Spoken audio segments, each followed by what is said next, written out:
Okay, so now we're going to actually see how to find the radius of convergence for a general power series. And we said that the radius of convergence was the largest open interval about the center for which the power series converged. And we're going to use the same tests we used for general infinite series to see if a power series converges. After all, power series are just infinite series, so the same tests apply. However, there's something I want to point out that's very important and it often gets overlooked. So I want to first make a comment. And what I want to comment on is the following. And it has to do with basically the sign of the terms in the convergence test we can use. So, for example, the integral test, the direct comparison test,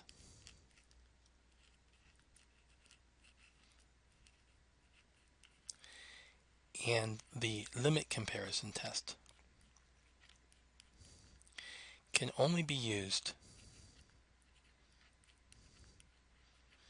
when the terms are non-negative. Okay, so here the terms have to be greater than or equal to 0. Same thing here. And here they actually have to be greater than 0. And of course we have another series too that we're comparing them to, okay? But this is a series that we're interested in, okay? So these tests all require that the terms in the series can never be negative. However, it's not true for the ratio and the root tests, okay? So for the root and the ratio tests, with the root test, we're actually looking at the nth root of the absolute value of an. This is the most general form, okay? And we want to show that this converges to rho, which is less than 1. And for the ratio test, the most general form allows us to look at the absolute value of the ratios. Okay? Now, we didn't deal with that before. Whenever we had a series that had a negative terms, we automatically looked and checked if it was an alternating series, and then we applied the alternating series test. And that was because we were worried that the series might only be conditionally convergent. Okay, but power series are never conditionally convergent in the radius of convergence. They're always absolutely convergent.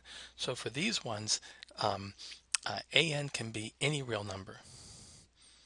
Okay, here the coefficients, the series terms generally have to be positive. Okay, and this is a very important fact. So we're going to use this because when we do the power series and we're looking at the radius of convergence, we're going to be using mostly the root and the ratio tests. And it's important to understand we're going to use this form when we're looking at the absolute value of the terms. Okay, let's look at some examples, okay? Let's look at the following power series. Okay, let's start off by looking at this power series. Okay. And I can find the radius of convergence a couple of different ways, okay? The one way is I can basically rewrite this and factor out of 4, and I can see that this product basically, since this is essentially a geometric series, okay, this whole product has to have an absolute value of less than 1, which means this quantity here has to have an absolute value of less than 1/4. But let's not try to be clever. Let's just go straight forward to the ratio test. You can use the alternating series test, but let's go straight to the ratio test. So the ratio test says that the absolute value of the ratio of the absolute values of the successive terms have to be less than 1 for the series to converge. So when we use this, we find out that this implies that the absolute value of 1 plus 4x has to be less than 1. Okay? And if you go ahead and you work out the consequences of that, you find out that essentially, if we go ahead and we write this out, we're going to find out basically that x has to be between minus 1/2 and 0. Okay, so the center here is minus 1/4. The radius of convergence is 1/4. Okay, and the interval of convergence is minus 1/2 to 0. So this is the interval of convergence. Okay, so the key here really is to use the ratio test. Okay, even though you could use other tests like the alternating series, we're not really interested in this because the alternating series is only going to really tell us conditional convergence. Okay, so this is how we used to. This is how we previously did this problem. But we're not going to anymore. We're going to use the ratio test because we want absolute convergence. What about the endpoints? Okay, we have to look at the endpoints. So notice that when x is equal to 0, what does this series collapse down to? Well, this is basically 1 to the n, right? When x is equal to 0. And I end up getting this alternating series of minus 1 to the n. This does not converge, right? This is the series 1, 0, 1, 0, 1, 0. And I'll leave it to you to show that when x is equal to minus 1/4, we end up getting the summation from n equal to 0 to infinity of 1, which definitely does not converge. So our final answer is that the power series converges on the open interval minus 1/2, 0. Let's look at a second example, okay? And now I'm going to use the ratio test again, okay? You could use the root test if you wanted to, but I'm not going to. When we go ahead and we use the ratio test here, okay, this is essentially our AN, right?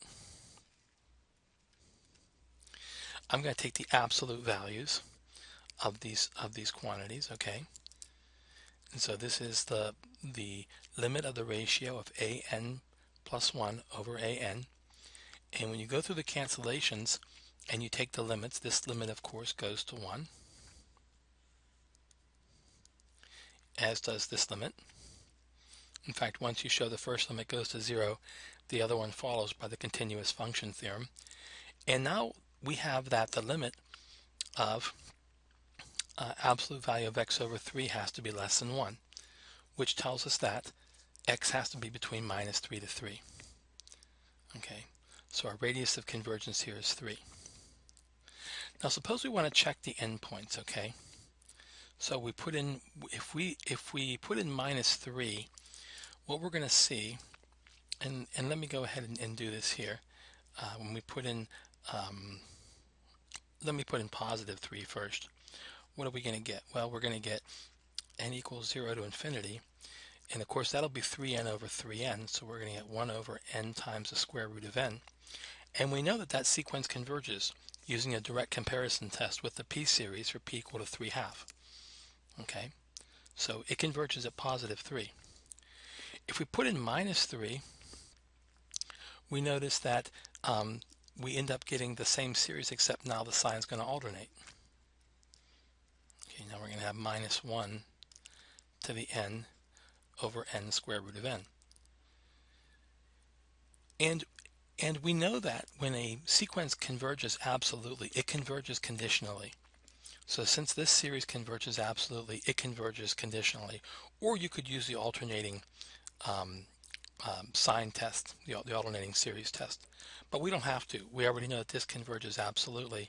So it follows that this converges conditionally. Okay, hopefully that gives you a little bit of a feel for how you can determine radius of convergence, because that's going to be a skill you'll be tested on.